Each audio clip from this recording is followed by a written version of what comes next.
صبر کرنے والے ہوں فی البأسائی سختی کے زمانے میں، تنگی ترشی کے زمانے میں، والضرائی اور جسمانی تکلیف یعنی بیماری کے زمانے میں، وحین البأس اور جنگ کے زمانے میں، اولئک الذین صدقوا یہ وہ لوگ ہیں جو سچے ہیں، اولئک هم المتقون اور یہ وہ لوگ ہیں جو تقوی دار ہیں۔ کیا مطلب اس آیت کا؟ انہوں نے ایشو یہ بنا لیا کہ جی اس طرف کبھی کہہ رہے منہ کر کے، کبھی اس طرح۔ اللہ تبارک و تعالیٰ یہ فرما رہے ہیں کہ مشرق یا مغرب کی طرف منہ کرنا یہ کوئی ایسی نیکی نہیں کہ جس میں آخرت کی نجات کا دار و مدار ہو۔ نیکی کے اصل اور بڑے بڑے کام تو دوسرے ہیں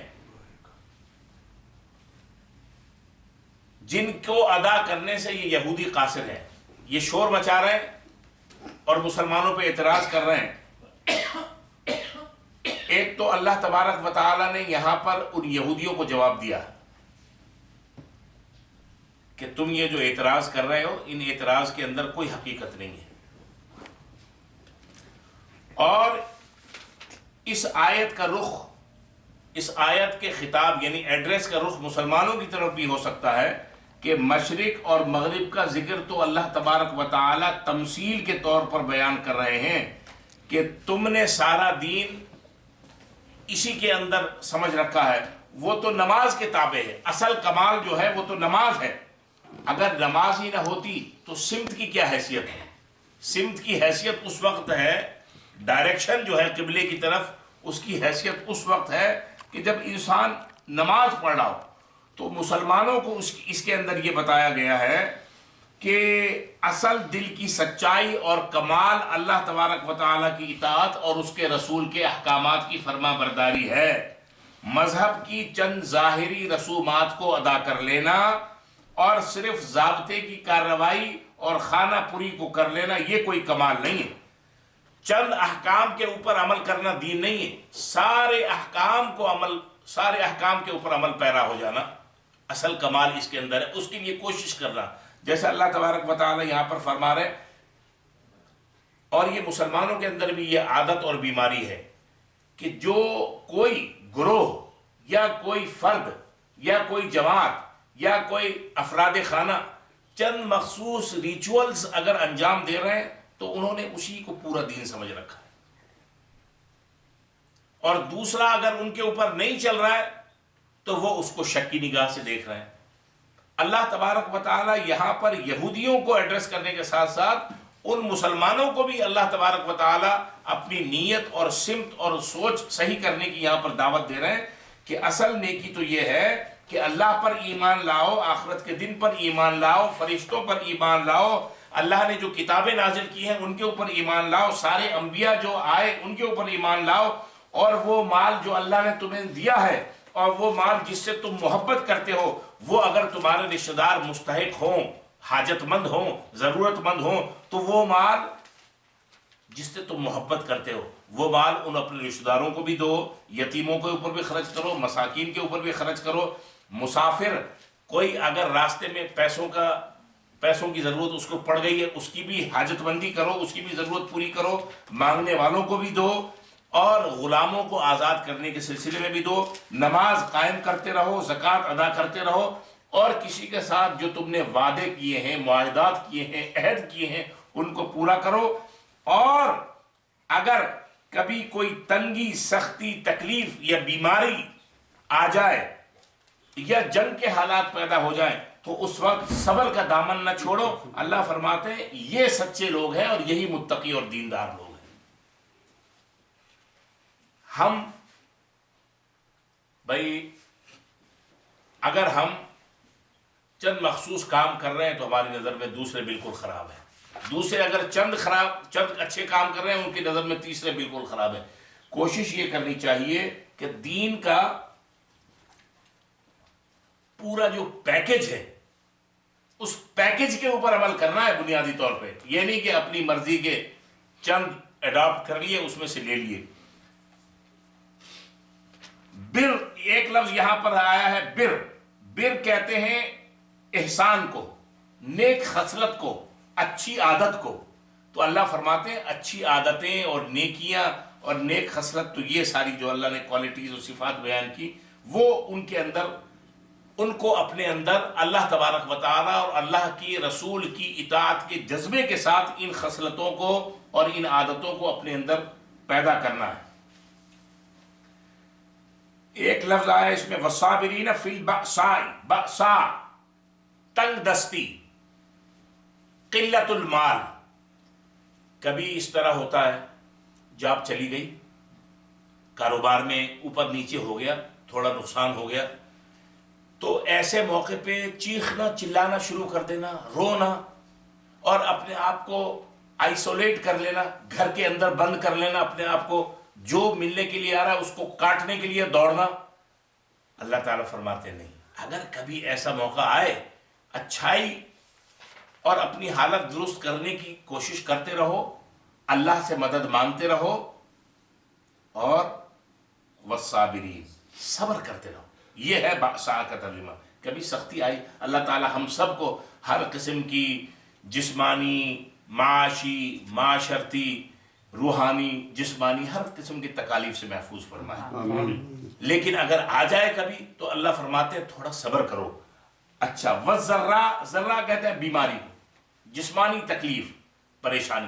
جسمانی تکلیف کوئی چھوٹی بھی ہو سکتی ہے، سر میں درد ہو گیا، لیکن جس کے سر میں درد ہو اس سے پوچھو، وہ کہتا ہے اس سے بڑا کوئی مرض ہی نہیں ہے۔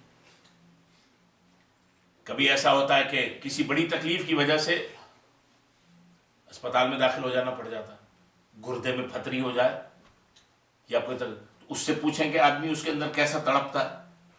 تو اس کو کہتے ہیں ذرا، شدت المرض، مرض کی تکلیف۔ اس میں بھی کبھی کبھی تھوڑا ہائے ہائے کر لینا چاہیے، کیونکہ یہ بھی اللہ کو پسند، لیکن ہر وقت ہائے ہائے ہائے ہائے تو پھر لوگ جو ہیں وہ وہاں پر اسپتال میں عیادت کے لیے وزٹ کرتے ہوئے بھی ذرا سوچیں گے کہ یار یہ تو اپنی کہانی لے کے بیٹھ جاتا ہے۔ وحین البأس، جنگ کے وقت، جنگ جو ہوتی ہے، اللہ تعالیٰ علاقوں کو اور ملکوں کو جنگوں سے بھی بچائے۔ دیکھیں کیسے حالات ہو گئے، بعض اچھے اچھے خوشحال ممالک ان جنگوں کی وجہ سے تباہ مفلوق ہو گئے۔ وہ جو ساری دنیا کو امداد دے دیتے، وہاں کے رہنے والے اب خود کھڑے ہو کے ہاتھ میں ایسے لائن میں روٹی اور پانی کے لیے ترس رہے ہیں۔ تو اللہ فرماتے ہیں اول تو بچو بغض سے۔ ابھی اگر ایسی کوئی صورتحال پیش آ جائے تو اس وقت صبر کا مظاہر کرو، والصابرین فی البأساء والضراء وحین البأس۔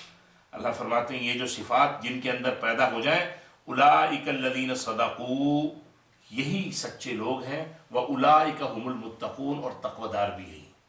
دین کا یعنی کہ پورا خلاصہ اللہ تبارک و تعالیٰ نے اس آیت کے اندر نچوڑ کے رکھ دیا۔ یہودیوں کے اعتراضات کو بھی ختم کر دیا، اور ان مسلمانوں کو بھی توجہ دلا دی کہ جو چند ظاہری چیزوں کے اوپر توجہ دے رہے ہیں اور ایک بڑا حصہ دین کا چھوڑے ہوئے ہیں اور اسی کو دین کل سمجھے ہوئے ہیں، فرمایا تم بھی اپنی اصلاح کر لو، تم بھی اپنے درستگی کر لو۔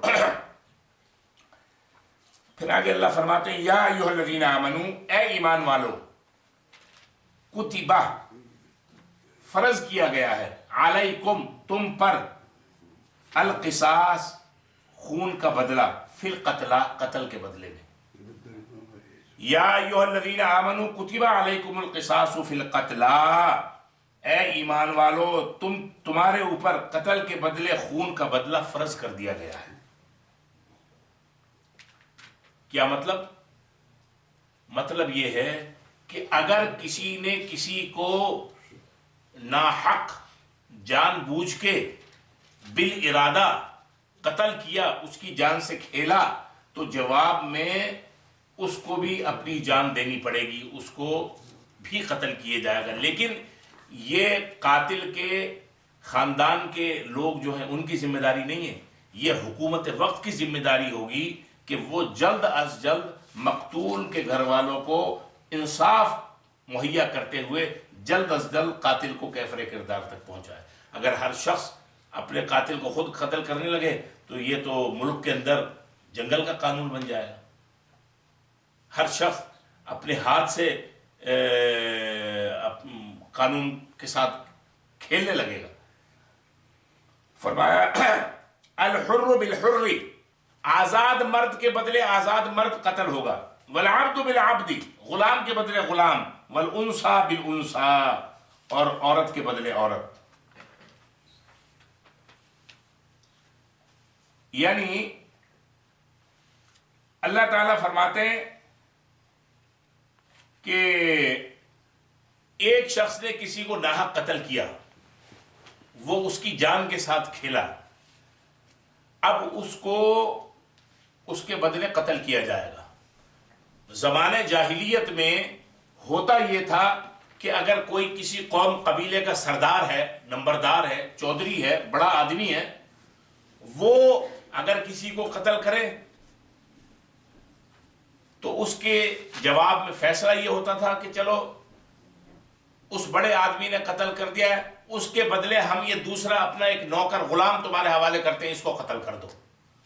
اللہ فرماتے نہیں، آزاد مرد نے اگر قتل کیا ہے تو اس کے بدلے وہی آزاد مرد قتل ہوگا.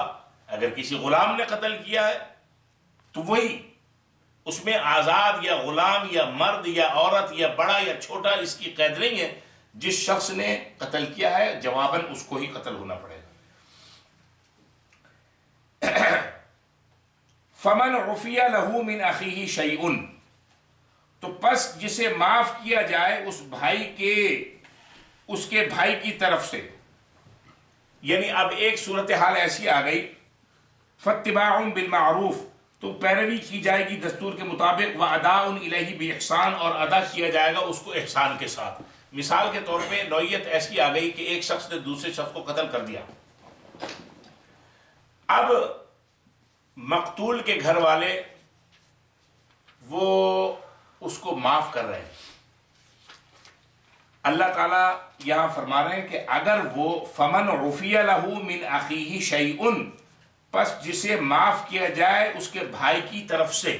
یعنی اللہ تعالیٰ یہاں پر جو مقتول ہے اس کو بھائی کہہ رہے ہیں، یعنی غصے کی آگ ٹھنڈی ہو تو اس صورت میں کیا ہوگا، کچھ نہ کچھ اس کا خون بہا دینا پڑے گا. اللہ تعالیٰ فرماتے ہیں فاتباع بالمعروف، تو پیروی کی جائے دستور کے مطابق اور یہ ادائیگی اچھے طریقے سے ہو. بعض اوقات اس طرح ہوتا ہے کہ قاتل اور مقتول کے گھر والے آپس میں کچھ راضی نامہ کر لیتے ہیں کہ ہم اتنی زمین دے دیں گے یا اتنے پیسے دے دیں گے، یہ ہم سے ایسے ہو گیا، اس وجہ سے ہو گیا. تو شرع جو ہے وہ اس کی اجازت دیتی ہے کہ اگر آپس میں نیگوسیشن ہو جائے، آپس میں ان کے کوئی کمپرومائز ہو جائے تو پھر قرآن ان کو بھائی کہتا ہے. بات سمجھ میں آئی؟ اگر نہیں مان رہے تو حکومت کی ذمہ داری ہے کہ اس قتل کے بدلے بھی اس کو قتل کر دے. جس طرح انتقام یعنی بدلہ لینے کی صورت میں زمانہ جاہلیت میں لوگ افراط میں مبتلا تھے، یعنی ایک ایکسٹریم پر تھے، اسی طرح معافی کے قانون میں بھی جاہلیت میں وہ تفرید کا شکار رہے، یعنی دوسری ایکسٹریم پر رہے. آج چلو اس کا آگے ذکر کرتے ہیں. اللہ تعالیٰ فرماتے ہیں ذالک تخفیف من ربکم ورحمہ، ذالک یہ تخفیف آسانی ہے، رعایت ہے، من ربکم تمہارے رب کی طرف سے، ورحمہ اور رحمت ہے. یعنی ایک آدمی نے قتل کر دیا کسی کا، اب اگر مقتول کے گھر والے مان جائے کچھ لے دے کے معروف طریقے سے دستور کے مطابق. دستور کے مطابق کیوں کہا؟ بعض اوقات یہ ہوتا ہے، آپ نے سنا ہوگا کہ وہ یہ کہتے ہیں کہ جی قاتل کا چاچا ہے، قاتل جو ہے اس کے چاچا یا تایا یا ماموں کی لڑکی ہے 3 سال کی، 5 سال کی، 10 سال کی، وہی کہیں گے جی مقتول کا جو فلاں رشتہ دار ہے 60 سال کا، اس کے ساتھ اس کا نکاح کیا جائے. یہ اخباروں میں آتا رہتا ہے. بے جوڑ. یا اس خاندان کی 4 لڑکیاں، 3 لڑکیاں، 2 لڑکیاں بطور نوکرانیوں کے یا یعنی لونڈیوں کے طور پہ اس کے خاندان کو دی جائیں گی.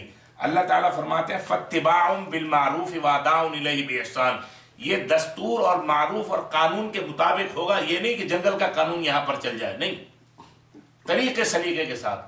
کچھ لینا دینا کرنا ہے تو اس میں بھی انصاف کا اور حق کا تقاضا ایسا پورا کرنا ہوگا کہ کسی کے ساتھ زیادتی نہ ہو. ایک بڈھے کو دے دی 10 سال کی لڑکی بیادی، اب بڈھا تو کھیلتا پھرے گا، اس کو کبھی کندھے پہ بٹھا رہا ہے، کبھی ٹانگ پہ بٹھا رہا ہے، کبھی کچھ کر رہا ہے، لیکن اس کی زندگی برباد ہے، بے جوڑ ہے.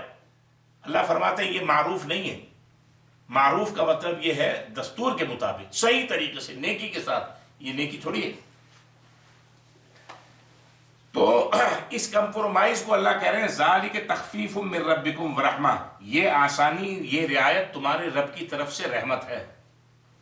فمن اعتدى بعد ذالک، بابا لائٹ کھول لو، لائٹ کھول کے روشنی میں دیکھو. یہ شام غریبہ تھوڑی ہے، لائٹ جلایا کرو. نہیں نہیں، بیٹھو وہیں جائیں، لیکن لائٹ یہاں سے وہاں سے کھول لو. نہیں نہیں نہیں، کوئی نظر وظر نہیں آ رہا. جو اندھیرا ہے تو اندھیرا ہی ہے. اتنا باریک لکھا ہوا ہے، اس میں نظر کیا آ رہا ہے؟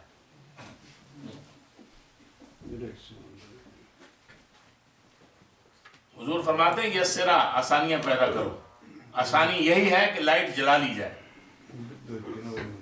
ذالک تخفیف من ربکم ورحمہ، یہ آسانی اور رعایت ہے تمہارے رب کی طرف سے اور رحمت. فمن اعتدى بعد ذالک، اللہ فرماتے ہیں فمن اعتدى، پس پھر جو حد سے گزرا، بعد ذالک، اس کے بعد، فلہ عذاب علیم، تو اس کے لیے دردناک عذاب ہے. ایک شخص قتل ہوا، مقتول کے گھر والوں نے 10 لاکھ 20 لاکھ 50 لاکھ کروڑ 2 کروڑ روپیہ بھی لے لیا، اور موقع پا کے اس کے 1-2 آدمیوں کو بھی لڑکا دیا، مار دیا. اللہ تعالیٰ فرماتے ہیں پھر اس کی گنجائش نہیں. اگر تم نے ایسی حرکت کی تو تم حد سے گزرنے والے ہو. فمن اعتدى بعد ذالک، پس اس کے بعد جو حد سے گزرا، فلہ عذاب علیم، اس کے لیے دردناک عذاب ہے. اب امریکہ اور یورپ کی مہذب دنیا، 178 انلائٹنڈ نیشنز، روشن خیال، وہ یہ کہتی ہے کہ سزائے موت کا قانون یہ قابل نفرین سزا ہے. سزائے موت ساری دنیا سے قتل ختم کر دینی چاہیے. اور اس کے حق میں طرح طرح کے دلائل دیے جاتے ہیں کہ جی ہیومن رائٹس، یہ رائٹ وہ رائٹ. قرآن مجید اگلی اس آیت میں، آیت نمبر 179 میں، اہل دانش کو، یعنی جو لوگ عقل والے ہیں، ان کو مخاطب کر کے متنبع کرتا ہے اور یہ کہتا ہے کہ اے لوگو، معاشرے کے امن و سکون پر نظر ڈالو. قصاص کے قانون کی، اگر قصاص کا قانون، خون کا بدلہ خون کا قانون اگر موجود نہ ہو تو لوگ بلا خوف و خطر قتل کے مرتکب ہوں گے. اور جہاں نہیں ہے وہاں پر یہی ہو رہا ہے، کیونکہ وہ جانتے ہیں کہ اگر انہوں نے قتل کیا کسی کو تو وہ چھوٹی موٹی سزا پا کر کچھ عرصے جیل میں رہ کر چھوٹ جائیں گے یا رشوت دے کے باہر آ جائیں گے. تو اللہ تعالیٰ فرماتے ہیں ایسے قاتلوں کی جان بچا کر تم بہت سے معصوم شہریوں کو اور ان کی زندگیوں کو خطرے میں ڈال رہے ہو.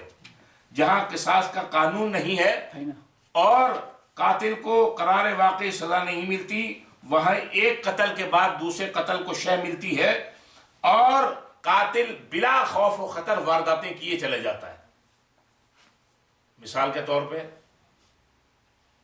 جمہوریہ اسلامی پاکستان ہے، نام کیا ہے؟ اسلامی جمہوریہ پاکستان، اور روزانہ سینکڑوں ہزاروں قتل ہو رہے ہیں. سعودی عرب یا سعودی عرب جیسے دوسرے ممالک جہاں پر خرابیاں موجود ہیں لیکن قصاص کا قانون جو ہے وہ شدت کے ساتھ موجود ہے، وہاں کیوں نہیں ہوتا؟ وہاں قتل کیوں نہیں ہوتے؟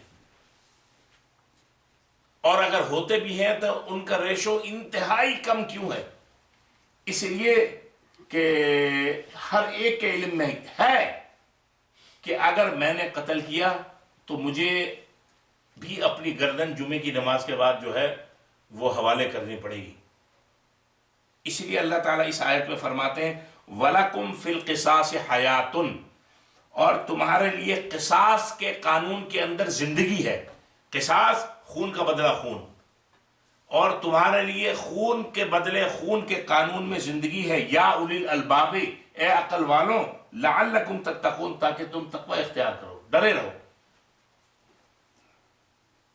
یعنی اگر کسی ملک کے اندر آپ یہ سمجھ لیں کہ یہ قصاص کا قانون نافذ ہو جائے تو لوگ ذرا ذرا سی بات پہ ایک دوسرے کو قتل کر دیتے ہیں۔ ایک اگر قصاص کے قانون کے تحت حکومت وقت کسی کو قتل کرے، اسی مہینے کے اندر آپ دیکھ لیں کہ کتنے قتل بچ جائیں گے، رک جائیں گے۔ ہر شخص چاہے جتنا جذباتی کیوں نہ ہو، چاہے اس کا ہاتھ گولی، پستول اور چھرے پہ کتنا ہی اچھا کیوں نہ چلتا ہو، لیکن وہ اس کو استعمال کرنے سے پہلے سوچے گا کہ کہیں ایسا نہ ہو کہ گراؤنڈ میں 10-20 ہزار آدمیوں کے سامنے میری بھی گردن اڑا دی جائے۔ مہذب دنیا کہتی ہے کہ قتل کی سزا دنیا سے ختم کرو۔ اور اللہ فرماتے ہیں وَلَكُمْ فِي الْقِصَاصِ حَيَاتٌ، خون کے بدلے خون کے قانون میں زندگی ہے، ہزاروں آدمیوں کی زندگی بچتی ہے۔ یا اولی الالباب، اے عقل والو، لعلکم تتقون، تاکہ تم تقوی اختیار کرو۔ کتب علیکم، تمہارے اوپر یہ فرض کر دیا گیا ہے۔ اب ایک اور بات اللہ فرماتے ہیں، کتب علیکم، تمہارے اوپر فرض کیا گیا، اذا حضر احدکم الموت، دیکھو یہ آیا نا حضر، ہاں صدیقی صاحب آپ کے سبق میں بھی حضر کا لفظ آیا تھا، حضر جاء، اذا حضر احدکم الموت، جب تم میں سے کسی کے پاس موت حاضر ہو، یعنی تم میں سے کسی کو موت آ رہی ہو اور اس حالت میں ہو، ان ترکا خیرن، کہ وہ چھوڑے مال۔ ایک آدمی مر رہا ہے، مرنے والا ہے، سمٹم بتا رہے ہیں کہ ڈاکٹر کہتے ہیں کہ اب یہ بس رخصتی پہ ہے، اور اس کے پاس مال بھی ہے، جائیداد بھی ہے، ان ترکا خیرن، اور وہ چھوڑ رہا ہے مال، الوصیت، تو اب اس کے اوپر لازم ہے کہ وہ وصیت کرے، للوالدین، والدین کے حق میں، والاقربین، اور رشتہ داروں کے حق میں، بالمعروف، پھر معروف کا لفظ آ گیا، دستور کے مطابق، قانون کے مطابق، حقاً علی المتقین، یہ لازم ہے تقوی دار لوگوں کے اوپر۔ تقوی دار لوگ جو ہیں، جو اللہ سے ڈرنے والے ہیں، وہ یا تو پہلے ہی، یا جب وہ ایسے آثار دیکھتے ہیں کہ ڈاکٹر نے بتایا، نا امیدی کا اظہار کیا، تو وہ جو بھی ان کی جائیداد ہے، یا ان کا مال و اسباب ہے، یا ان کا بیلنس ہے، ان کو وہ دستور یعنی قانون کے مطابق معروف طریقے سے اس کے حق میں وصیت کرتے ہیں کہ بھئی یہ اتنا اس کو دے دینا، اتنا اس کا حصہ ہے، یہ اتنا حصہ ہے، اور یہ $5 لاکھ اسٹینفورڈ اسلامک سینٹر کو دے دینا، اس کی تعمیر رکی ہوئی ہے۔ ہائے ہائے ہائے، ایسا کوئی مرنے والا ہو تو بس وہ مر کے بھی زندہ و جاوید ہو جائے۔ اچھا ایسا نہیں ہے، وہ کہتے ہیں نہیں ہے ایسا، انشاءاللہ۔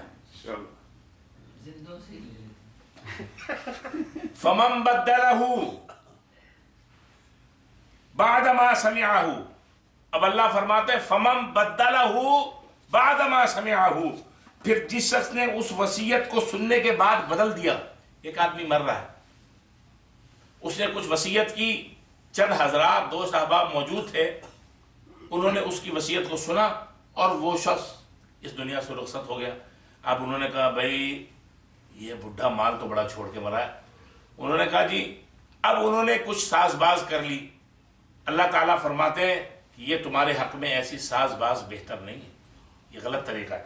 فَمَن بَدَّلَهُ بَعْدَ مَا سَمِعَهُ، پس جس شخص نے اس وصیت کو سننے کے بعد بدل دیا، فَإِنَّمَا اسْمُهُ عَلَى الَّذِينَ يُبَدِّلُونَ، تو گناہ اسی پر ہے جس نے اس کو بدلا، اس بدلنے والے کے اوپر گناہ ہے۔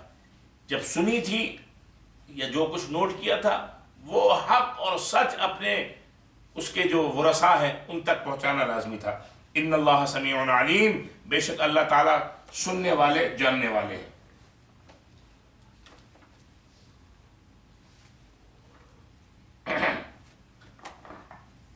فمن خاف من موص جنفا او اثما فاصلح بینہم فلا اثم علیہ ان اللہ غفور رحیم۔ فمن خاف من موص جنفا او اثما، پس جو ڈرا وصیت کرنے والے کی طرف سے طرفداری یا زیادتی کے اندیشے سے، فاصلح بینہم، اور اس نے ان کے درمیان اصلاح کرا دی، صلاح کرا دی، فلا اثم علیہ، تو اس کے اوپر کوئی گناہ نہیں ہے۔ ان اللہ غفور رحیم، بے شک اللہ تعالیٰ مغفرت فرمانے والا رحم کرنے والا ہے۔ یا اب آگے سے روزے کے احکامات شروع ہو رہے ہیں۔ یا ایھا الذین آمنوا، اے ایمان والو، کتب علیکم الصیام، فرض کیا گیا تمہارے اوپر روزہ۔ بعض لوگ ترجمہ کرتے ہیں روزے فرض کیے گئے۔ روزے کیا ہوتا ہے؟ سیام سنگولر بروزن قیام، قیام رکوع سے کھڑا ہوتے ہیں نا سیدھے، قیام، سیام قیام۔ روزے فرض نہیں کیے گئے، روزہ فرض کیا گیا ہے۔ اے ایمان والو، کتب علیکم الصیام، تمہارے اوپر روزہ فرض کیا گیا۔ اب رکھنا کیسے ہے؟ رکھنا اس کو کتنے دن رکھنا ہے اس کی تفصیل آگے آ رہی ہے۔ روزہ فرض کیا گیا ہے۔ کما کتب علی الذین من قبلکم، جیسا فرض کیا گیا تھا ان لوگوں پر جو تم سے پہلے گزر چکے ہیں، لعلکم تتقون، تاکہ تمہارے اندر صفت تقوی پیدا ہو جائے۔ روزے کا حکم حضرت آدم علیہ السلام سے لے کر تمام انبیاء کی شریعت میں نبی پاک صلی اللہ علیہ وسلم تک جاری رہا۔ صرف ایام کے تعین میں اختلاف رہا ہے کہ کن دنوں میں روزہ رکھا گیا ہے، لیکن ساری شریعتوں کے اندر روزہ فرض تھا۔ دین اسلام کے اکثر احکامات کی طرح روزے کے احکامات بھی تدریجاً آئے ہیں۔ تدریجاً کا مطلب گریجول۔ جیسے شراب کا حکم میں نے آپ کو بتایا تھا کہ 4 قسطوں میں، 4 مختلف اوقات میں، لوگ 3 بیان کرتے ہیں لیکن 4 ہے۔ لیکن جب شراب کا جہاں پر آئے گا وہیں پر انشاءاللہ اس کو بیان کریں گے کہ 4 کن کن مواقع پہ کیسے اللہ نے پہلے فرمایا، پھر کیسے ذہنی طور پہ تیار کیا، پھر کیسے تیار کیا۔ تو گریجولی اسی طرح روزے کے احکام بھی تدریجاً آئے ہیں۔ شروع میں رسول اللہ صلی اللہ علیہ وسلم کی طرف سے ایام بیض اور عاشورے کے روزوں کی ہدایت ہوئی تھی۔ ایام بیض کون سے روزے؟ ہر مہینے کے 13، 14، 15 یہ کہلاتے ہیں ایام بیض کے روزے، اور عاشورہ 10 محرم۔ 2 ہجری میں جب رمضان کے روزوں کا حکم اللہ تبارک و تعالیٰ نے عنایت کے ذریعے نازل کیا تو اللہ نے اس وقت یہ رعایت رکھی کہ روزے کے رکھنے کی طاقت ہونے کے باوجود اگر کوئی روزہ نہ رکھنا چاہے تو روزے کے بدلے فدیہ دے دے، کیونکہ ذہن تیار نہیں ہوا تھا۔ تو فرمایا روزے فرض ہو گئے، اب جو روزہ نہ رکھنا چاہے روزے کے ہر روزے کا فدیہ دے دے۔ اور اس کے بعد پھر یہ دوسری آیت آئی شہر رمضان الذی والی، تو اس میں جب آیا فمن شہید منکم الشہر فلیصم، کہ جو رمضان کے مہینے کو پالے تو لازم ہے اس کے اوپر کہ وہ اس مہینے کے روزے رکھے۔ لیکن یہ رعایت بیمار، مسافر، حاملہ عورت یا دودھ پلانے والی عورت، اس کو روزہ نہ رکھنے کی صورت میں رعایت دے دی گئی کہ وہ بعد میں اس کی قضا کرے۔ بوڑھے، ایسے بوڑھے کہ جو روزہ رکھ نہیں سکتے، بالکل ارذل العمر کے اوپر پہنچ گئے، تو ان کو یہ کہا گیا کہ بھئی آپ روزے کا فدیہ دیں۔ اللہ تعالیٰ فرماتے ہیں یا ایھا الذین آمنوا، اے ایمان والو، کتب علیکم الصیام، روزہ تمہارے اوپر فرض کیا گیا، کما کتب علی الذین من قبلکم، جس طرح فرض کیا گیا تھا ان لوگوں پر جو تم سے پہلے گزر چکے ہیں، لعلکم تتقون، تاکہ تم تقوی اختیار کرو۔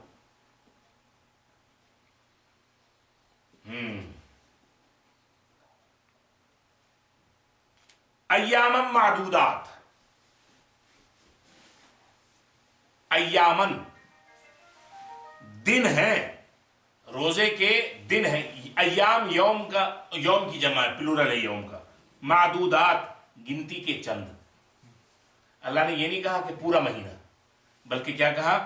ایام معدودات، دن ہیں معدودات، گنے ہوئے، گنے چنے، گنتی کے، یا 29 ہیں یا 30 ہیں۔ فمن کان منکم مریضا، ایام معدودات یعنی 29 یا 30 دن، جو کہ قمری مہینے کی کم سے کم یا زیادہ سے زیادہ مدت ہے۔ قمری مہینہ یا 29 کا ہوگا یا 30 کا ہوگا. تو اللہ تبارک و تعالی نے رمضان کے روزوں کو آلات اور رمضان کی ابتدا یا انتہا کو آلات کے ساتھ یا کیلکولیشن کے ساتھ منع فرما دیا اس آیت کے ذریعے، اور یہ کہا کہ روزے جو ہے تمہیں رکھنے ہیں دیکھ کر.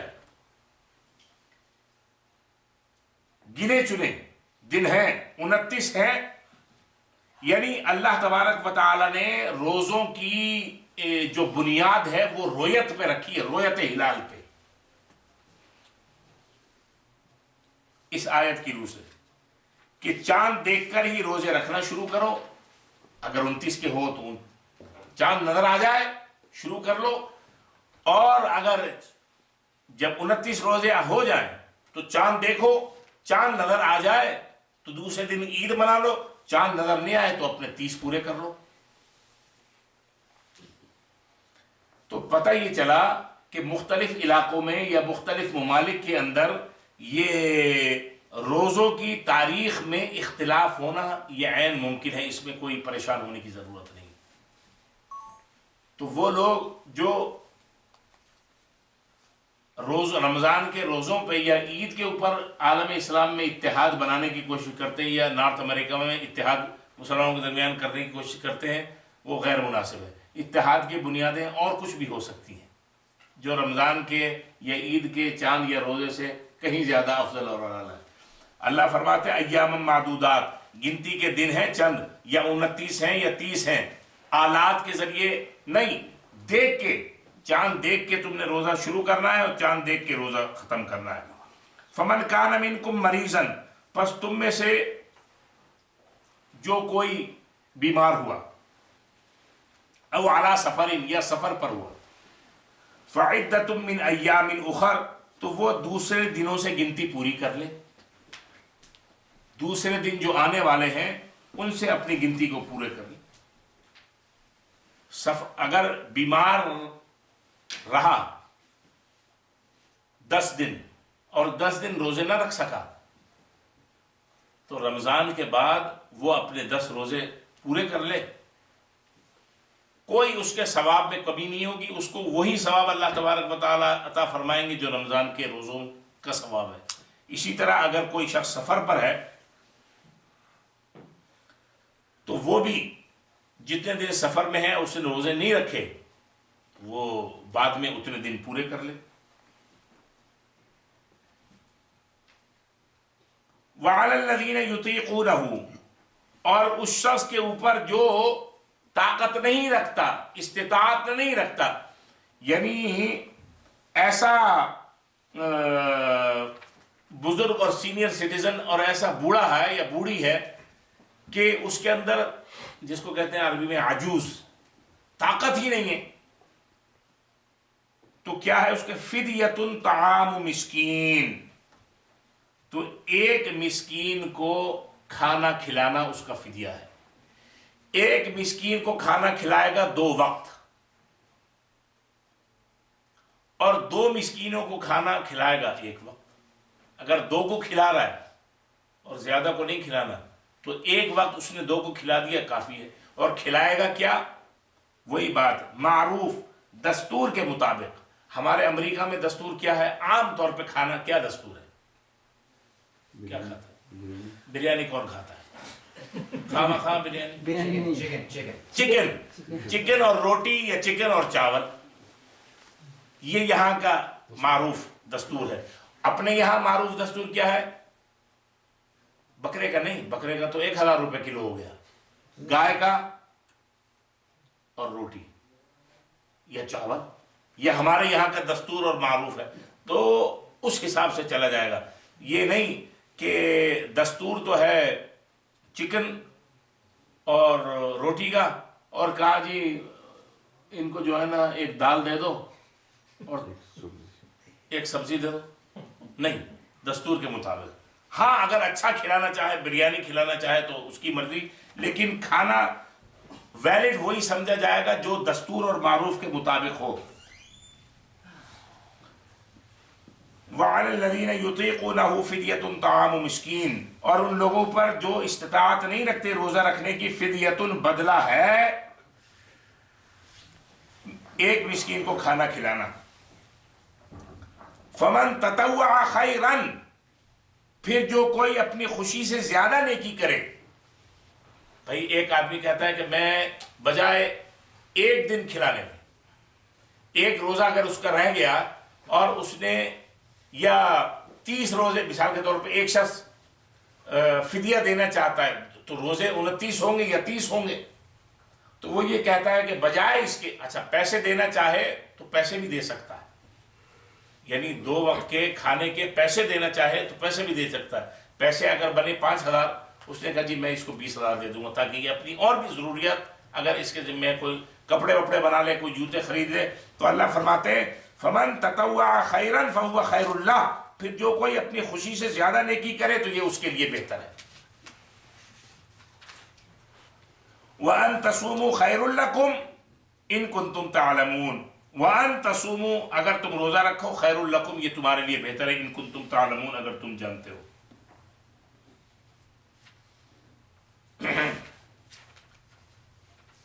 شہر رمضان، رمضان کا مہینہ، الذی انزل فیہ القرآن، وہ مہینہ جس میں قرآن نازل کیا گیا، وہ قرآن ہدی للناس، لوگوں کے لیے ہدایت، وبینات من الہدی والفرقان، اور کھلی نشانیاں ہیں ہدایات سے اور کرائٹیریا سے۔ فرقان کرائٹیریا، امتیاز، حق اور باطل کے درمیان روشناس کرانے والا، حق اور باطل کے درمیان ڈسکریمنیٹ کرنے والا، یہ ہے قرآن۔ قرآن کے ذریعے ہمیں پتہ چلتا ہے حق کیا ہے، باطل کیا ہے، بدی کیا ہے، نیکی کیا ہے، اچھائی کیا ہے، برائی کیا ہے، حلال کیا ہے، حرام کیا ہے، قرآن نے ہمیں بتایا۔ تو اس مہینے کی فضیلت اس لحاظ سے بھی ہو گئی کہ یہ مہینہ قرآن کا مہینہ، رمضان کا تو مہینہ ہے، قرآن کا بھی مہینہ ہے۔ اسی لیے طبرانی میں ہے الرمضان سید الشہور، رمضان سارے مہینوں کا سردار ہے۔ اور حضور علیہ الصلوۃ والسلام نے فرمایا لو علمت امتی ما فی رمضان من الخیر لتمنت ان یکون السنۃ کلھا، اگر میری امت یہ جان لے کہ رمضان کے مہینے میں کتنی بھلائیاں اور کتنی خیر اور کتنی یعنی برکتیں ہیں، تو وہ اس کی تمنا کرے گی میری امت کہ سارا سال ہی رمضان کے روزے رہے۔ اور ترمذی شریف میں حضور علیہ الصلوۃ والسلام کی ایک حدیث ہے، فرماتے ہیں تسبیحۃ فی رمضان خیر من الف تسبیحۃ فیما سواہ۔ تسبیح کا مطلب یہ بھی ہے جو ہم تسبیح پڑھتے ہیں، تسبیح سبحان اللہ، جس میں اللہ کی حمد و ثنا ہو، اس کو بھی تسبیح کہتے ہیں۔ تو سمجھنے کے لیے یوں سمجھیے کہ رمضان کے مہینے میں ایک مرتبہ سبحان اللہ کہنا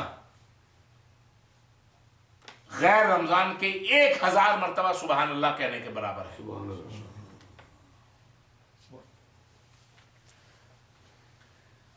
شہر رمضان الذی انزل فیہ القرآن ھدی للناس وبینات من الھدی والفرقان، رمضان کا مہینہ جس میں قرآن نازل کیا گیا، یہ ہدایت ہے لوگوں کے لیے اور واضح نشانیاں ہدایت سے اور کرائٹیریا سے، فرقان سے۔ فمن شہیدہ، تو پس جو پالے، منکم تم میں سے، الشہر اس مہینے کو، فلیصم تو اس پر لازم ہے کہ وہ روزہ رکھے۔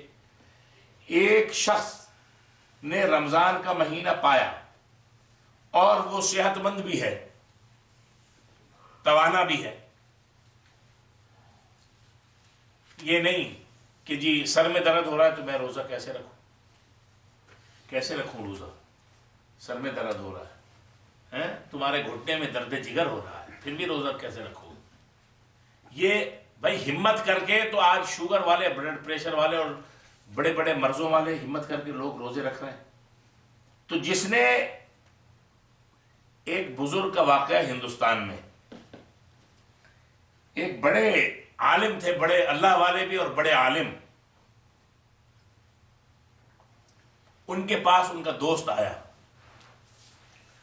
کہا حضرت آپ کے تو ہمارے بڑے پرانی نیاز مندی ہے، بڑے تعلقات ہیں، اب یہ رمضان کا مہینہ آ گیا ہے، میری طبیعت کچھ ٹھیک نہیں رہتی ہے،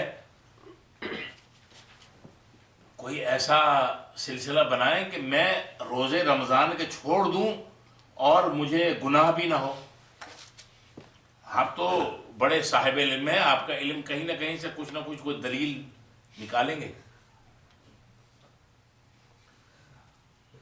تو ان بزرگ نے یہ کہا جواب میں کہ بھائی پہلے میری ایک بات سن لو، ایک واقعہ سن لو، اس کے بعد پھر یہ سوچتے ہیں، دیکھتے ہیں کہ کیا تمہارے لیے سلسلہ ہو سکتا ہے یا نہیں۔ اس نے کہا جی ایک شخص نے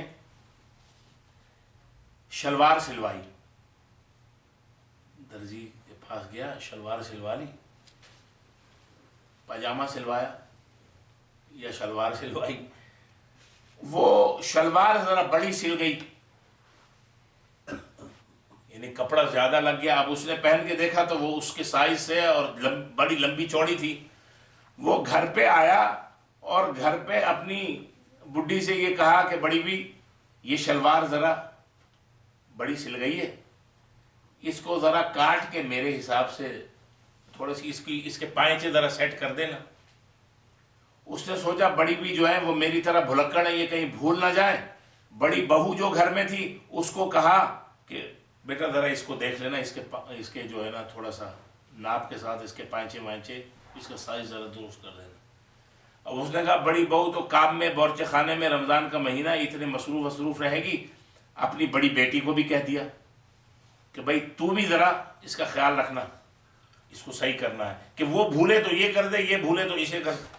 جاتے جاتے چھوٹی بیٹی کو بھی کہا کہ بیٹی تیرے اوپر ذرا کام کی ذمہ داری کم ہے، تو لہذا اس شلوار کو دیکھ لینا، اس کو تھوڑا سا صحیح کرنا ہے۔ تو شام کو اچھا ہر ایک نے اپنی ذمہ داری کو پورا کیا۔ بڑی بھی جو ان کی بڑی بھی تھی بیگم صاحبہ، انہوں نے بھی تھوڑا سا اس کو کاٹا اور صحیح کر دیا۔ اب بڑی بہو اس نے کہا ابا جی کہہ کے گئے تھے لاؤ میں بھی تھوڑا سا اس کے اندر ثواب دارین کما لوں، اس نے بھی وہ شلوار اٹھائی اور اس کو تھوڑا سا صحیح کیا، وہ اور چھوٹی ہو گئی۔ بڑی بیٹی نے کہا ابا یہ کام کہہ کے گئے تھے، اس نے بھی اس کے اوپر اپنا ہاتھ صاف کیا۔ چھوٹی بیٹی نے جو ہے وہ بھی اس نے کہا کہ ابا یہ کام کہہ کے گئے تھے۔ شام کو جب بڑے میاں گھر پہ آئے اور پوچھا کہ بھئی کہاں ہے میری شلوار جو میں تمہیں دے کے گیا تھا صحیح کرنے کے لیے، جب وہ سامنے لے کے آئے تو پتہ چلا دے کے گئے تھے شلوار رہ گیا جانگیا۔ انہوں نے کہا بھئی دیکھو، اگر یہ مثال بیان کرنے کے بعد ان عالم نے کہا کہ اگر میں نے اسی طرح تم کو اجازت دے دی کہ روزے مت رکھو، تم کسی بڑے عالم سے کہو گے وہ کہے گا ٹھیک ہے تم حج مت کرو، اور تیسرے سے تم پوچھو گے وہ کہے گا زکوٰۃ مت دو، پانچویں سے وہ کہے گا کہ بھئی تم یہ فلاں کام نہیں کرو، تو کہنے لگے یہ دین اسلام کی شلوار جو ہے گھٹتے گھٹتے یہ جانگیا بن جائے گی۔ فمن شہد منکم الشہر فلیصم۔ تو دین کے معاملے میں کسی کو اپنی مرضی چلانے کی اجازت نہیں ہے۔ ایک صاحب یہ کہہ رہے ہیں کہ جی اس دنیا میں تو ہم سب مسافر ہیں، مسافر پہ تو روزے ویسے ہی معاف ہے۔ مسافر جہاں جاتا ہے شادی کرتا ہے، اور تم نے تو شادی کر لی، 6 بچے پیدا کر لیے۔ مسافر کہیں جاتا ہے 4 دن کے لیے تو وہاں مکان بناتا ہے، تم نے تو مکان بنا لیا۔ مسافر کہیں جاتا ہے تو بینک بیلنس وہاں پر اس طرح رکھتا ہے، تم نے تو ملینز آف ڈالر اپنے بینک بیلنس بنا لیا۔ مسافر کہیں جاتا ہے نئی گاڑیاں رکھتا ہے، تم نے تو نئی گاڑیاں رکھ لی۔ تو ایسی باتیں کرنے والے اصل میں اللہ تبارک و تعالیٰ کو دھوکہ دینے کی کوشش کرتے ہیں۔ فمن شہد منکم الشہر فلیصم، تو جو شخص تم میں سے پائے رمضان کے مہینے میں تو اس کے اوپر لازم ہے کہ وہ ضرور بھی ضرور روزے رکھے۔ ومن کان مریضا، اور وہ شخص جو مریض ہو گیا، بیمار ہو گیا، او علی سفر، یا سفر پر ہے، فعدۃ من ایام اخر، تو وہ گنتی کر لے دوسرے دنوں کے برابر، گنتی اپنی پوری کر لے۔ سفر میں ہے یا مرض میں ہے، دونوں صورتوں میں وہ شخص اپنے دنوں کی گنتی یاد رکھے گا کہ کتنے روزے چھوٹے اور اگلے دنوں میں ان کو پورا کر لے گا۔ اللہ فرماتے ہیں یرید اللہ بکم الیسرا، اللہ تعالی تمہارے ساتھ آسانی چاہتا ہے، یسر آسانی، ولا یرید بکم العسر، اور وہ تمہارے ساتھ تنگی نہیں چاہتا۔ یعنی رمضان کا اور رمضان میں صبح سے شام تک بھوکے رکھنے کا مقصد یہ ہے، کوئی مقصد ہے اس میں اللہ کا، اللہ خواہ تمہیں تنگ کرنا نہیں چاہتا۔ اسی لیے صوفیہ یہ کہتے ہیں کہ سحری کھاؤ، تو یہ نہیں کہ اتنی سحری کھا لی، اتنی کھجلا اور پھینی اور پراٹھے اور انڈے اتنے کھا لیے کہ افطار تک بھوک ہی نہیں لگے۔ روزے کا تو مقصد فوت ہو گیا۔ روزے کا تو مقصد یہ ہے کہ اتنا کھاؤ کہ تمہیں آہستہ آہستہ بھوک لگے، تاکہ یہ پتہ چلے کہ بھوک ہوتی کیا ہے۔ اصل میں اللہ تبارک و تعالی اسی بھوک اور پیاس کا تو احساس دلانا چاہتے ہیں۔ بہت سے لوگ ایسے ہیں کہ رمضان میں جن کا وزن 10 12 15 پاؤنڈ کم ہو جاتا ہے، اور بعض ایسے بھی ہیں کہ جن کا 30 40 پاؤنڈ وزن بڑھ جاتا ہے۔ یرید اللہ بکم الیسرا، اللہ تعالیٰ تمہارے ساتھ آسانی چاہتے ہیں، ولا یرید بکم العسرا، اور وہ تمہارے ساتھ تنگی نہیں چاہتے، وَلِتُكْمِلُوا الْعِدَّةَ وَلِتُكَبِّرُوا اللَّهَ عَلَى مَا هَدَاكُمْ، اس لیے کہ تم گنتی پوری کر سکو، اور اس لیے کہ اس نے جو تمہیں ہدایت فرمائی ہے اس پر اس کی بڑائی بیان کر سکو، وَلَعَلَّكُمْ تَشْكُرُونَ، اور اس لیے کہ تم اس کے شکر گزار بندے بن جاؤ۔ رمضان کے روزے اگر چھوٹ گئے سفر کی وجہ سے، بیماری کی وجہ سے، اس گنتی کو پورا کر لو، اور اللہ تبارک و تعالیٰ نے ہدایت عطا فرمائی، رمضان میں اللہ کی کبریائی اور بڑائی کے جتنے ترانے گا سکتے ہو گا لو، عبادت کے ذریعے، اذکار کے ذریعے، توبہ استغفار کے ذریعے، اور جو معروف طریقے ہیں اللہ کو یاد کرنے کے ان طریقوں سے، اور اس لیے کہ تم اللہ کے شکر گزار بندے بن جاؤ۔ جب شام کو اللہ کا دیا ہوا رزق کھاؤ تو اس وقت تمہارے دل اور تمہاری زبان سے اللہ تبارک و تعالیٰ کا شکر نکلنا چاہیے۔ تو روزہ اس لیے بھی ہے تاکہ ہم سب اللہ تبارک و تعالیٰ کے صحیح شکر گزار بندے بھی بن جائیں۔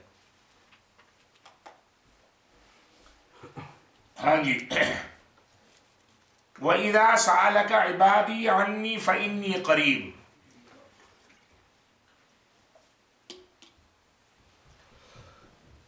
حضور علیہ السلام سے عرب کے بعض دیہاتیوں نے یہ پوچھا، اَرَبُّنَا قَرِيبٌ فَنُنَاجِي أَوْ بَعِيدٌ فَنُنَادِي،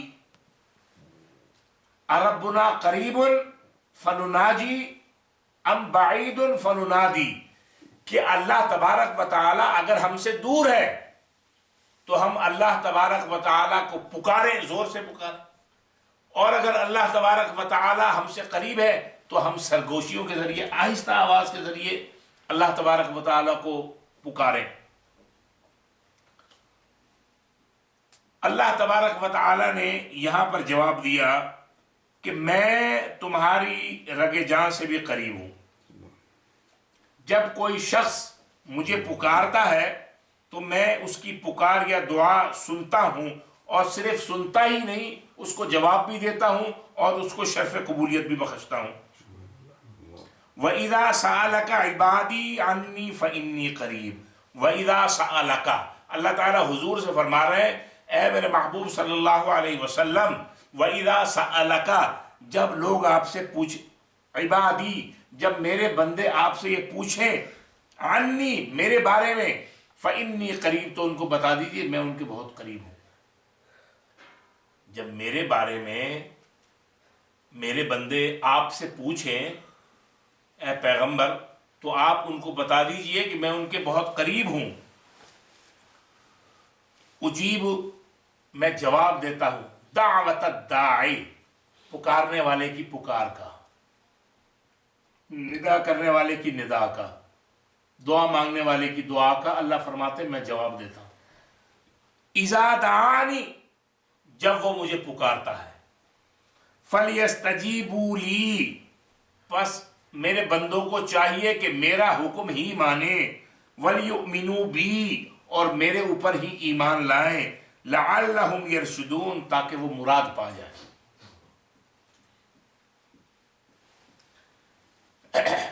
ایک جملہ، ایک بات جو ہم اپنی روزمرہ کی زندگی میں بہت استعمال کرتے ہیں، اور یہ بالکل غلط بات ہے، بالکل غلط، کہ ہم گناہ گاروں کی اللہ کب سنتا ہے، کب قبول کرتا ہے۔ لہذا ضروری یہی ہے کہ ہم اللہ سے براہ راست نہ مانگیں، کسی کی معرفت مانگیں، کسی وسیلے سے مانگیں۔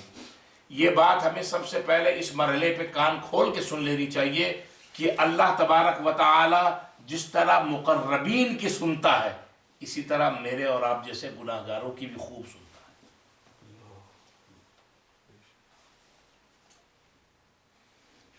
اللہ فرماتا ہے مانگنا ہے تو مجھ ہی سے مانگو، کیونکہ دعا یعنی اللہ کو پکارنا خود ایک مستقل عبادت ہے، بلکہ حضور نے فرمایا الدعاء ہی العبادہ، دعا ہی تو اصل عبادت ہے۔ کہ آپ نے سب اوپر نیچے ہو گئے، اللہ اکبر کہہ لیا، جھک گئے، پھر اور جھک گئے، پھر کھڑے ہو گئے، پھر جھک گئے، اور پھر ادھر سلام پھیر کے ادھر منہ پھیر کے پھر آپ نے اللہ تبارک و تعالیٰ کے سامنے اپنی مناجات شروع کر دی۔ نماز بھی دعا ہے، لیکن دعا مستقل عبادت ہے۔ الدعاء مخ العبادہ، حضور نے فرمایا دعا عبادت کا ایسنس ہے، عبادت کا جوہر اور مغز تو دعا ہے۔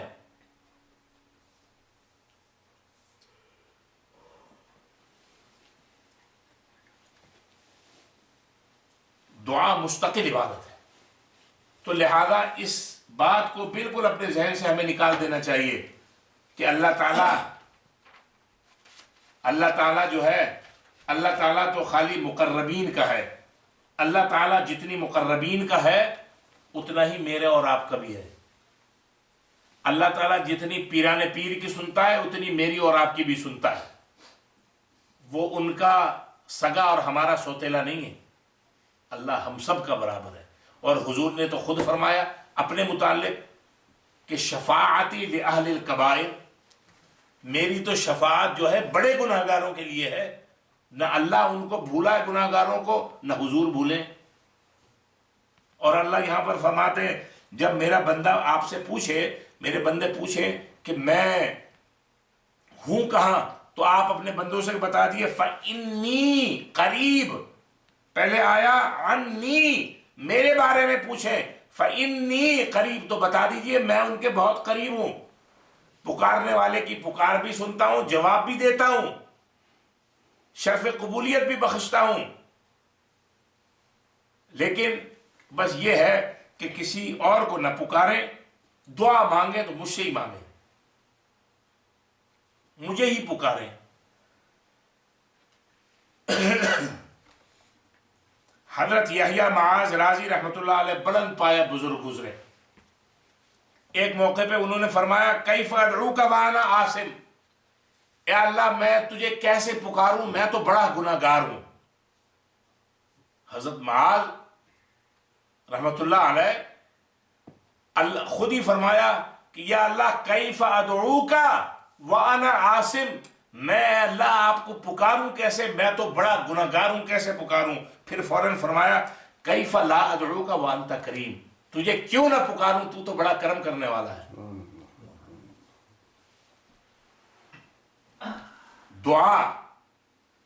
دعا کے روح المعانی تفسیر کی مشہور کتاب، صاحب روح المعانی نے دعا کے 14 آداب لکھے ہیں کہ ان آداب کے ساتھ دعا مانگو، دعا فوراً قبول ہوگی۔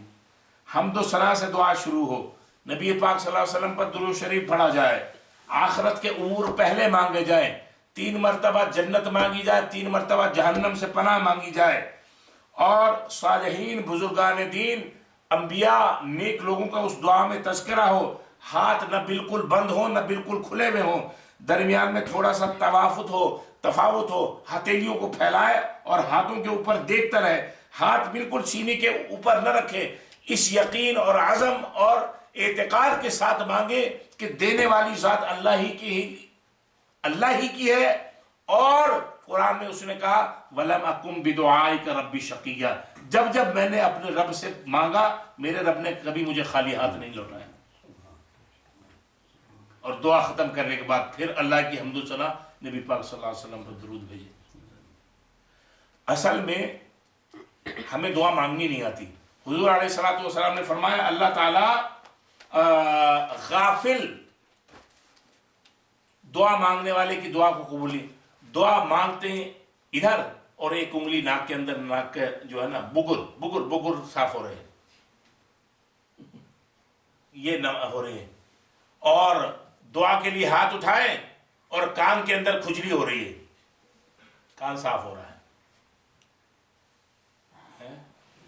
دعا اللہ سے مانگے جا رہے ہیں، پینٹ کے اندر ہاتھ گھسا ہوا ہے، کھجلی ہو رہی، کھجلی ساری کھجلی دعا کے وقت آ گئی. اب بتائیے اللہ تعالیٰ فرماتے ہیں کہ میں غافل بندہ کہ جو دعا میں بھی مشغول ہو اور غافل بھی ہو، میں اس کی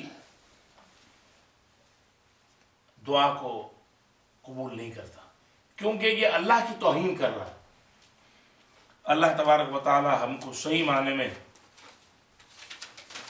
دعا کا طریقہ بھی سمجھا دے اور ہماری دعاؤں کو شرف قبولیت بھی عطا فرمائے. آمین.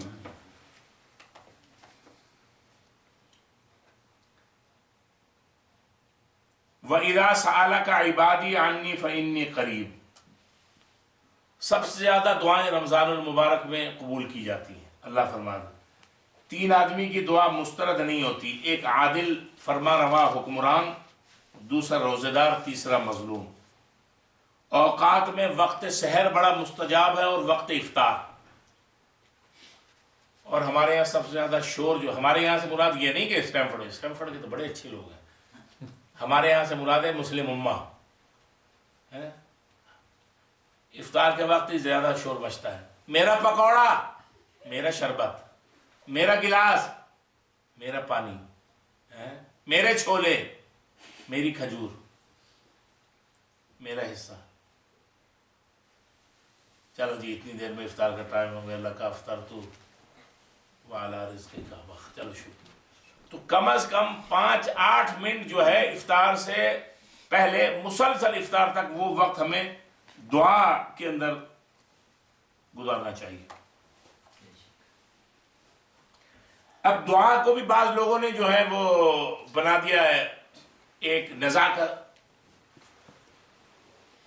سعودی عرب وغیرہ میں مطلقاً دعا ہے نہیں، سمجھے؟ سعودی عرب وغیرہ میں مطلقاً دعا نہیں. امام صاحب نے نماز پڑھائی، تھوڑے سے ہونٹ لائے، اٹھ کے چلے گئے، کھڑے ہوئے. اور ہمارے یہاں اتنی دعائیں ہیں کہ مانگنے والا بھی تنگ ہے اور انتظار کرنے والے کہ پھنس گئے تو پھنس گئے، مولوی صاحب جان ہی نہیں چھوڑ رہے. کہ لگتا ہے کہ آج یہ بخشوا کے اور پتہ نہیں کس رتبے میں فائز کروا کے ہی جان چھوڑی جائے. یہ طریقہ بھی غلط ہے. کسی کو جاب پہ جانا ہے، کسی کو اپنے کام پہ جانا ہے، امام صاحب کہہ رہے ہیں یا اللہ فلاں کا بیڑا غرق فرما، دشمنان دین کا بیڑا غرق فرما. او بھائی یہی کہہ دو کہ دشمنان دین کو اللہ ہدایت نصیب فرما، وہ بھی کام میں آ جائیں گے، اپنے ہو جائیں گے. سمجھے؟ اصل میں دعا کا تعلق ہے عرف سے. عرف کہتے ہیں کسی بھی علاقے کے چال چلن کو، طور طریقے کو. جہاں پر دعا کا طریقہ نہیں ہے وہاں نہ مانگی جائے، اور جہاں پر طریقہ ہے، جیسے ہمارے ملکوں میں پاکستان ہوا، ہندوستان ہوا، بنگلہ دیش ہوا، افغانستان ہوا، اور سینٹرل ایشیا کی ریاستیں ہوئیں، ترکی، اور ان جگہوں پہ خوب رواج ہے دعا کا، مانگ لینی چاہیے. وہاں پر ان کو دعا جو مانگتے ہیں ان لوگوں کو ہم جو دعا مانگتے ہیں ہمیں بدعتی نہیں سمجھنا چاہیے، اور وہ جو نہیں مانگتے ہمیں ان کو یوں کر کے آنکھ نکال کے دیکھنا نہیں چاہیے کہ بھئی انہوں نے کوئی حصہ چھوڑ دیا. دعا نماز کا حصہ تو نہیں ہے، چھوڑ دیا تو چھوڑ دیا، مانگ لیا تو ٹھیک ہے. تو دونوں طرف سے اصل میں لوگ افراط و تفرید کا شکار ہیں. لیکن فرض نماز کے بعد دعا مانگنے کی بڑی فضیلت اور اہمیت ہے۔ ابن عباس رضی اللہ تعالی عنہ سے ایک روایت ہے، وہ فرماتے ہیں اذا فرغت من صلاتک فاجتہد فی دعائک، جب تم فرض نماز سے فارغ ہو جاؤ تو اس کے بعد دعا کے اندر مشغول ہو جاؤ، دعا میں جدوجہد کرو۔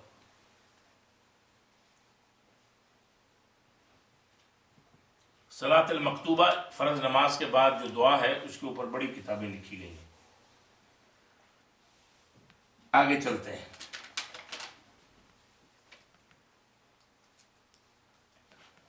اور پھر فرض نماز کے بعد دعا اس لیے بھی مانگی جاتی ہے کہ مل جل کر جو دعا مانگی جائے وہ دعا اللہ تبارک و تعالی اس کو شرف قبولیت بھی عطا فرماتے ہیں۔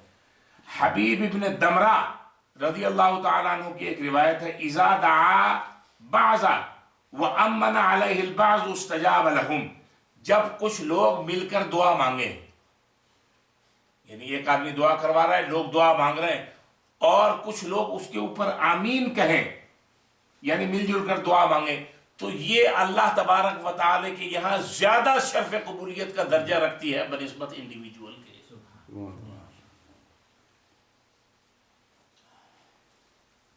حضور نے فرمایا کل ذکر دعاء وکل دعاء ذکر، ہر دعا ذکر ہے اور ہر ذکر دعا ہے۔ استغفر اللہ استغفر اللہ استغفر اللہ الذی لا الہ الا هو الحی القیوم واتوب الیہ، دعا ہے اللہ سے مانگ رہے ہیں، اور ذکر کا ذکر ہے، دعا کا دعا ہے۔ کل ذکر دعاء وکل دعاء ذکر۔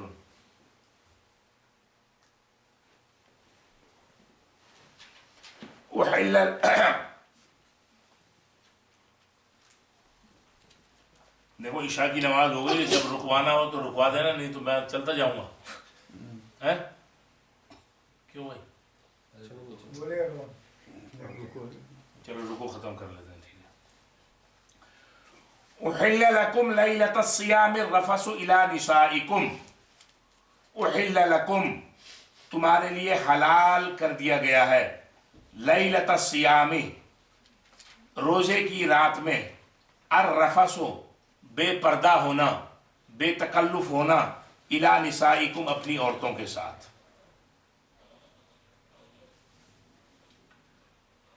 یعنی روزوں کی راتوں میں اپنی بیویوں کے ساتھ صحبت کی جا سکتی ہے۔ اصل میں رمضان کے ابتدا میں جب روزہ فرض ہوا اس وقت یہ دو باتیں تھیں، ایک تو یہ تھے کہ اگر افطار کرنے کے بعد کوئی شخص سو گیا، افطار کے بعد اجازت ہے جو کھا سکتا ہے جب تک جاگ رہا ہے کھا لے، لیکن اگر افطار کے بعد جو سویا تو اس کا روزہ شروع ہو گیا، اب وہ کچھ کھا نہیں سکتا تھا، اور ان رمضان کی راتوں میں بے تکلف تعلقات بھی قائم نہیں کر سکتا تھا۔ بعض صحابہ، ایک صحابی تھے محنت مزدوری کرتے تھے، گرمیوں کے سخت دن تھے، گھر میں آئے، افطار کے لیے پوچھا کہ کچھ تیار ہے، بیگم نے کہا کہ ابھی تیار ہو رہا ہے۔ بیٹھے تھے، تھکے ہوئے تھے کہ ان کی آنکھ لگ گئی۔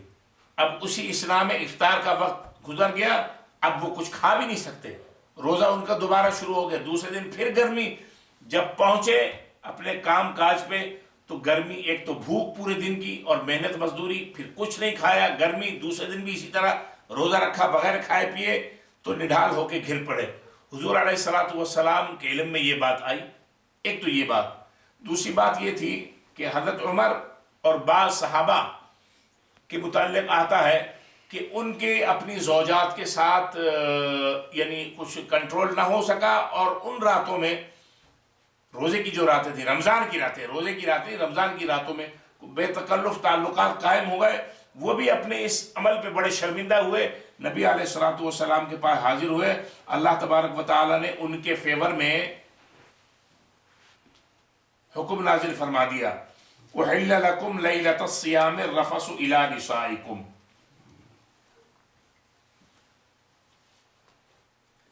یعنی صحابہ کرام سے غلطی ہوئی، اللہ تبارک و تعالی نے قیامت تک آنے والے سارے امت کو اس کی اجازت دے دی کہ اجازت دے، ان کی غلطیوں کو اللہ نے سارے امت کے لیے رحمت کا ذریعہ بنا دیا۔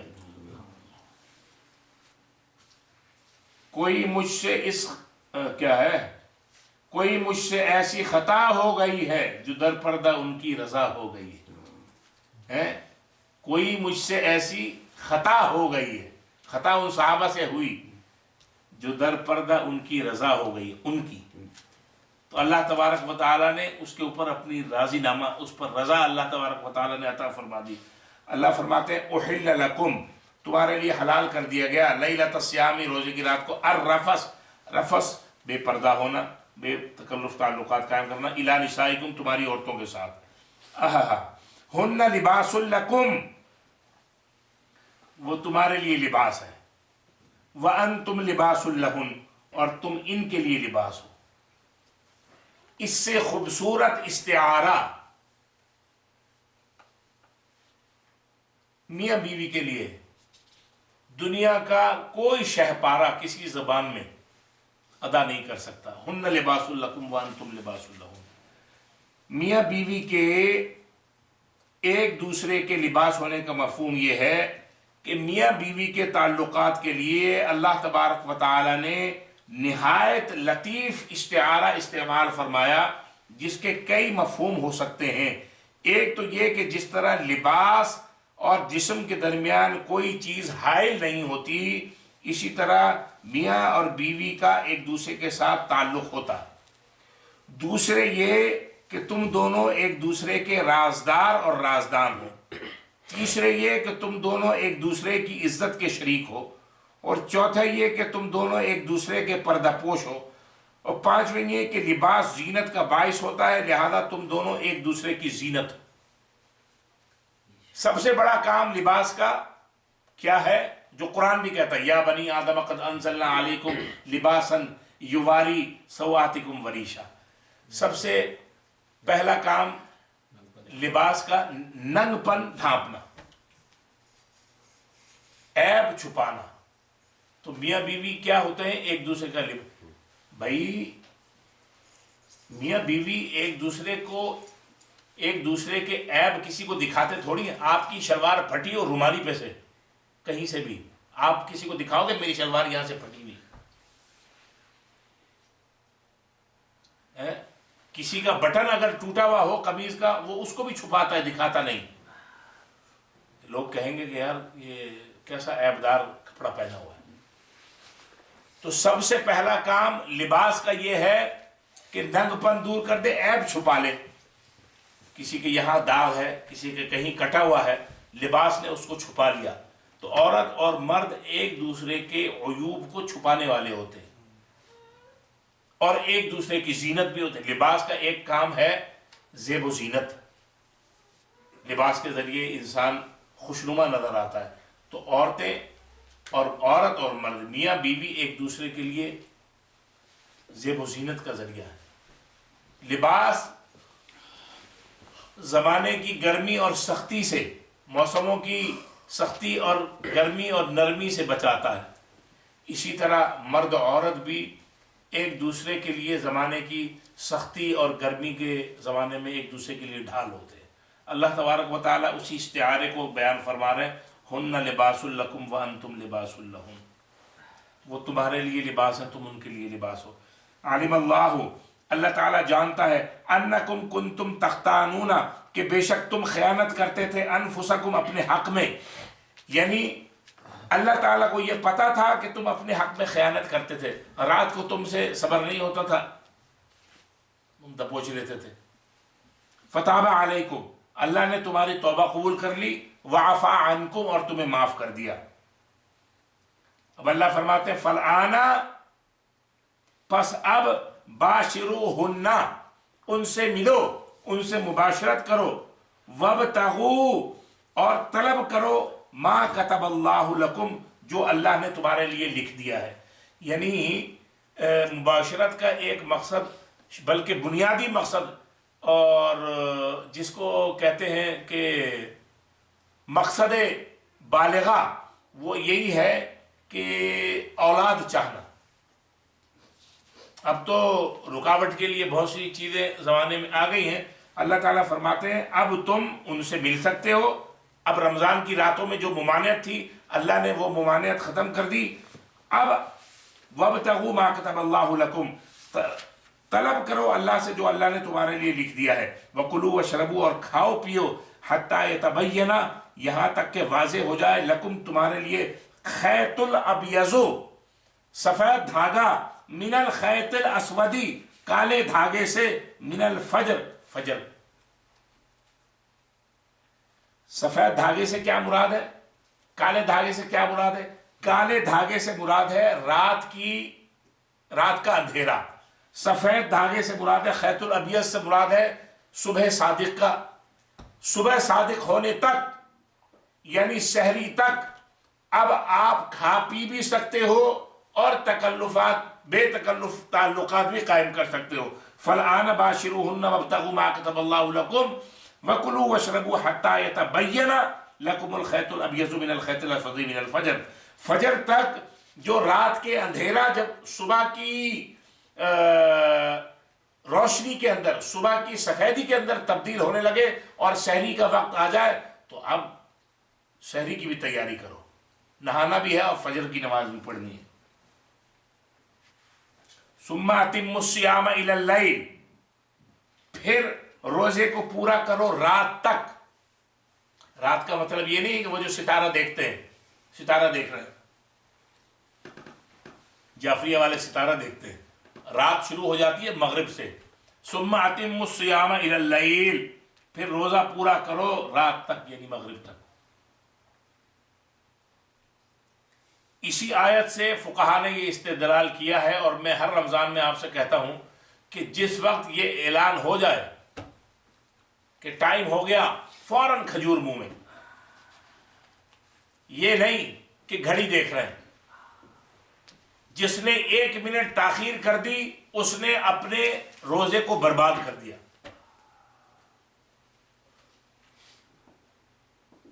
سحری میں اجازت ہے دیر تک کھاتے رہو. افطار میں یہ کہ فوراً علی الفور 1 منٹ یا آدھے منٹ ذرا دیکھ لیتے ہیں، ایسا نہ ہو ویسا نہ ہو، نہیں. پھر اللہ فرماتے ہیں وَلَا تُبَاشِرُوهُنَّ وَأَنْتُمْ عَاكِفُونَ فِي الْمَسَاجِدِ، اور تم ان کے ساتھ مباشرت نہ کرو. وَأَنْتُمْ عَاكِفُونَ فِي الْمَسَاجِدِ، جب تم مسجد میں اعتکاف کی نیت، اعتکاف میں بیٹھے ہوئے ہو. اب اعتکاف میں عورت کہاں سے آ گئی؟ یہ نہیں کہ نیک بخت افطاری لے کے آئی، آپ نے کہا ذرا ٹھہر جاؤ، نیچے وہ بھی بن گیا ہے غسل خانہ، باتھ روم بن گیا ہے نیچے، اب تو گرم اور ٹھنڈے پانی کا انتظام ہے، کوئی مسئلہ نہیں. یا اس چیز کی اجازت ہے جیسے اگر کوئی افطاری یا سحری لانے والا کوئی نہیں ہے تو اس بات کی اجازت ہے کہ معتکف جو ہے وہ اپنے گھر سے جا کے اپنی افطاری یا سحری لا سکتا ہے، اور صرف السلام علیکم کی اجازت ہے. یہ نہیں کہ وہاں جا کے گفتگو شروع کر دی، السلام علیکم کیا حال ہے، آپ کا دل لگ رہا ہے میرے بغیر، میں تو بہت اداس ہوں مسجد میں. حافظ صاحب بھی اندر ہی رہتے، آتے ہی نہیں، ان کو اپنے دھندوں سے فرصت نہیں ہے، وہ آتے نہیں میرے پاس، بیٹھتے نہیں. میں تو اتنی کہانیاں لے کے گیا تھا، اچھا ذرا یہاں آئیے اور آئیے اور قریب آئیے، رگے جاں کے قریب آ جائیے. نہیں، اللہ فرماتے ہیں اعتکاف کی حالت میں اس چیز کی اجازت نہیں. امام مالک فرماتے ہیں مردوں کی طرح عورتیں بھی مسجد میں اعتکاف کر سکتی ہیں،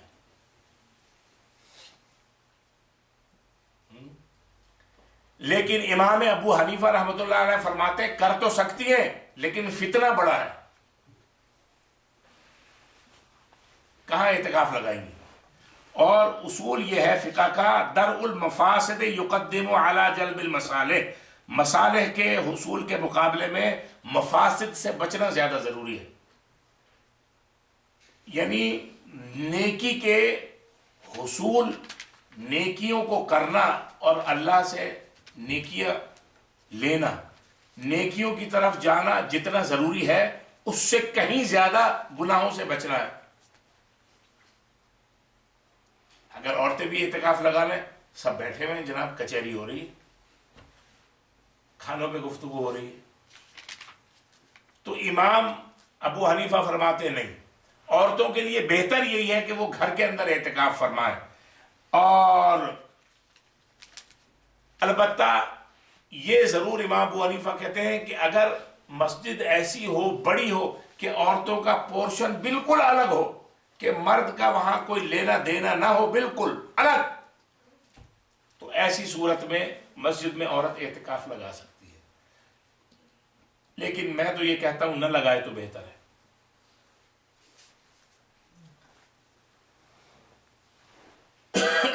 وَلَا تُبَاشِرُوهُنَّ وَأَنْتُمْ عَاكِفُونَ فِي الْمَسَاجِدِ۔ اچھا، مسجد سے صرف معتکف اسی کام کے لیے نہیں، کھانے وانے کے لیے۔ ایک بات یاد رکھیے، اگر ایک شخص مسجد میں اعتکاف لگاتا ہے، 10 دن کی نیت کا اعتکاف ہے، اور اس کو کسی ایسے ضروری کام سے جانا ہے، مثال کے طور پہ اپلائی کیا ہے کہیں انٹرویو کے لیے، انٹرویو دے سکتا ہے جا کے، اور آ کے پھر اپنے آرام سے اعتکاف میں بیٹھ جائے، اس کے ثواب میں کوئی کمی نہیں ہے۔ کوئی ایسا کام کہ عدالت جانا ہی پڑ جائے اور کیس فائٹ کرنا ہی پڑ جائے، تو اپنے فائٹ کر کے اکھاڑے سے پھر واپس آ کے تالے بھائی جو ہے مسجد کے اندر آ گئے مزے سے۔ بالکل اسی طریقے سے کسی بھی ایک طالب علم، مثال کے طور پہ اس کو ایگزام دینا ہے، اس کے 3 یا 4 یا 5 پیپر ہیں، تو وہ مسجد میں اگر اعتکاف کیے ہوئے، وہ مسجد سے اسی نیت سے اپنے مقام پہ جا کے اور واپس آ کے اسی جگہ سے اپنے یہاں آ سکتا ہے، اس کے اجر و ثواب میں کوئی کمی نہیں ہے۔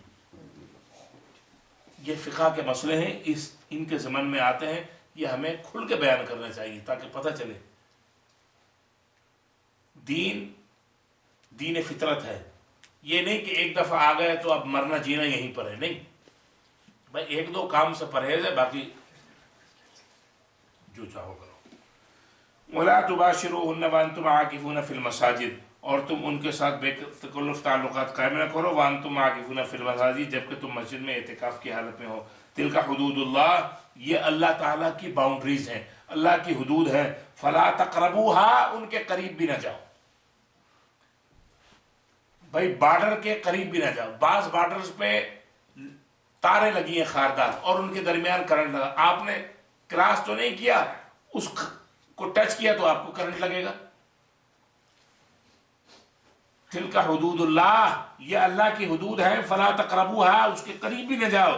کذالک یبین اللہ آیاتہ للناس لعلہم یتقون، اسی طرح اللہ تعالیٰ لوگوں کے لیے اپنی آیات کو، اپنی نشانی کو بیان فرماتا ہے تاکہ وہ تقوی دار بن جائیں۔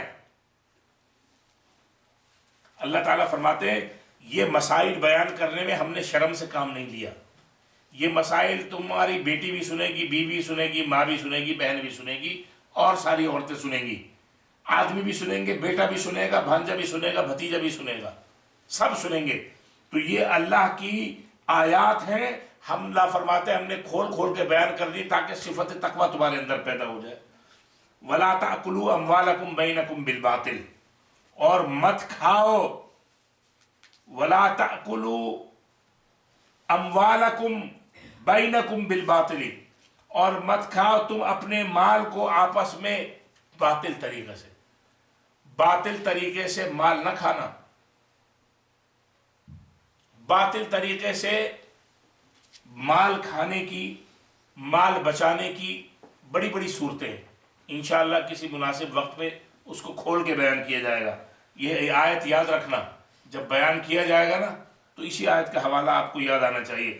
وَلَا تَأْكُلُوا أَمْوَالَكُمْ بَيْنَكُمْ بِالْبَاطِلِ، اور مت kھاؤ تم اپنے مال کو آپس میں باطل طریقے سے، وَتُدْلُوا بِهَا إِلَى الْحُكَّامِ، اور نہ پہنچائے اس کو تم حکام تک، اپنی بیوروکریسی تک، لِتَأْكُلُوا فَرِيقًا مِّنْ أَمْوَالِ النَّاسِ، تاکہ ان میں سے ایک فریق لوگوں کا مال کھائے بالاسمی ناجائز طریقے سے، وانتم تعلمون، اور تم اس بات کو جانتے ہو۔ آپس میں ایک دوسرے کا مال غلط طریقے سے نہیں کھا سکتے۔ ہر چیز بڑی اہم ہے، بڑی محترم ہے۔ اور حکام، بعض لوگ ایجنٹ بنے ہوئے ہوتے ہیں، کمشنر کو، منسٹرز کو آگے تک پہنچانے والے۔ اللہ تعالیٰ فرماتے ہیں تم بیچ میں دلالی کا کام بھی نہیں کرو حکام کے درمیان۔ لِتَأْكُلُوا فَرِيقًا مِّنْ أَمْوَالِ النَّاسِ بِالْإِثْمِ، ناجائز طریقے سے تم کسی فریق کو مال کھلانے کا ذریعہ بھی نہ بنو، وَأَنْتُمْ تَعْلَمُونَ، اور تم اس کو جانتے ہو۔ صدق اللہ العظیم۔